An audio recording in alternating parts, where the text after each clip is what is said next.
Bismillahirrahmanirrahim. Assalamualaikum warahmatullahi wabarakatuh.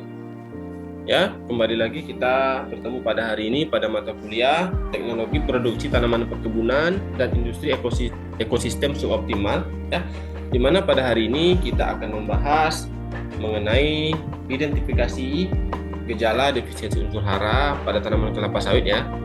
Nah, pada hari ini adalah pertemuan kita yang keempat ya. Nah ini ya, sebelum kita memulai materi pembelajaran ya, kita isi absen dulu ya, scan barcode, isi nama, NIM, dan tanggal masuk hari ini ya.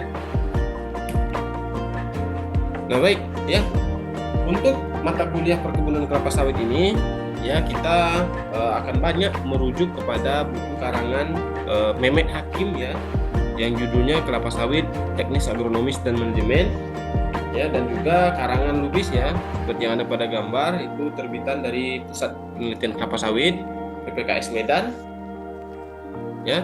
Nah ini ya, sebelum kita memulai pembelajaran juga, kita bisa melihat gambar ini terlebih dahulu. Kira-kira apa sih yang dilakukan oleh dua orang yang ada pada gambar A dan gambar B? Ya, mereka sedang melakukan pemupukan ya.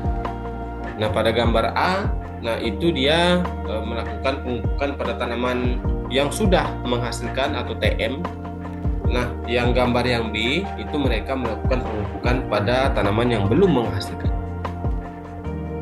Nah, sebelum kita berbicara banyak mengenai pemupukan, kira-kira apa sih yang menjadi indikator atau acuan kita dalam melakukan pemupukan?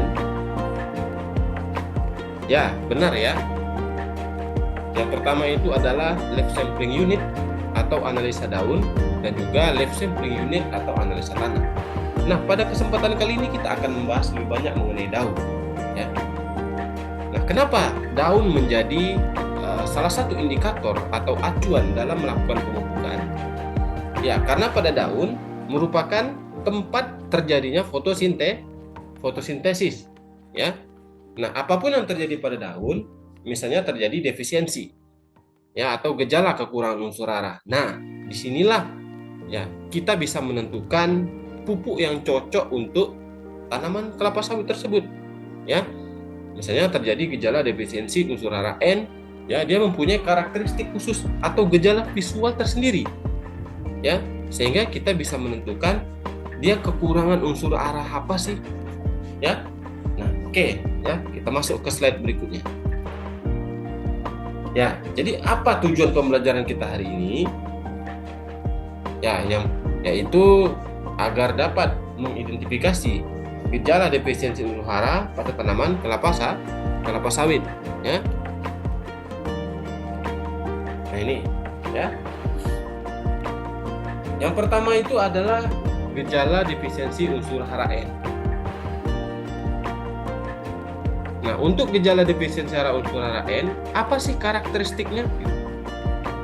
Ya, jadi karakteristik ataupun ciri-ciri khusus yaitu seluruh areal anak daunnya yaitu berwarna hijau pucat dan kekuningan. Ya.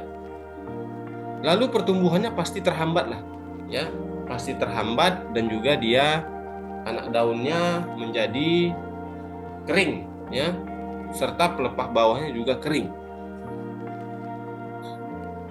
Lalu bagaimana dengan defisiensi unsur hara fosfor? Nah, lalu fosfor ini mempunyai karakteristik khusus yaitu batangnya mengkerucut ya, seperti piramid. Ya. Jika ada sejenis gulma yang ada di sekeliling tanaman tersebut, daunnya juga berwarna ungu. Nah, itu ya. Jadi kita udah tahu itu defisiensi unsur hara N dan unsur hara B. Lalu bagaimana dengan unsur hara magnesium? Nah, pada gambar kita bisa melihat bahwasannya apabila tanaman kelapa sawit itu kekurangan unsur hara Mg pada daun tua, yaitu pada pelepah ke-33 ataupun pelepah 25, dia akan terjadi perubahan warna ya pada daunnya, yaitu menjadi kuning ya. Gejala awalnya timbul warna hijau kekuningan ya, terutama bagian yang terkena sinar matahari ya. Lalu bagaimana dengan unsur haraka? Nah, pada unsur haraka ini dia lebih ke arah nekrosis, ya. Adanya muncul spot ataupun titik-titik yang berwarna oranye cerah, ya. Nah, itu bisa dimulai dari pelepah tua, ya. Nah, apabila dilihat dari matahari atau dia dilihat di bawah cahaya matahari, dia akan terlihat transparan, ya. Lama kelamaan dia akan terjadi nekrotik, ya. Oke, ini sudah saya jelaskan ya, gejala defisiensi unsur hara Mg dan K. Bagaimana dengan gejala defisiensi boron dan ferrum? Nah, karakteristik khusus pada gejala defisiensi boron adalah dia terjadinya pangkerutan, ya, atau seperti sprinkle leaf, ya, daunnya itu seperti malformasi, ya, atau dia berubah bentuk menjadi lebih berkerut. Nah, jika ditemukan ini di lapangan, maka kita bisa menduga atau bisa memastikan bahwasannya daun tersebut kekurangan unsur hara boron. Ya, jadi bagaimana pula dengan defisiensi ferrum? Nah, ini kebalikan dari gejala defisiensi Mg. Jika kita melihat tadi, ya,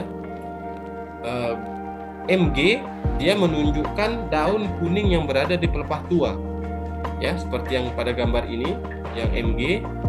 Kita lihat gejala defisiensi ferrum, ya, dia akan kuning atau berubah menjadi pucat warnanya itu pada daun muda pula, ya.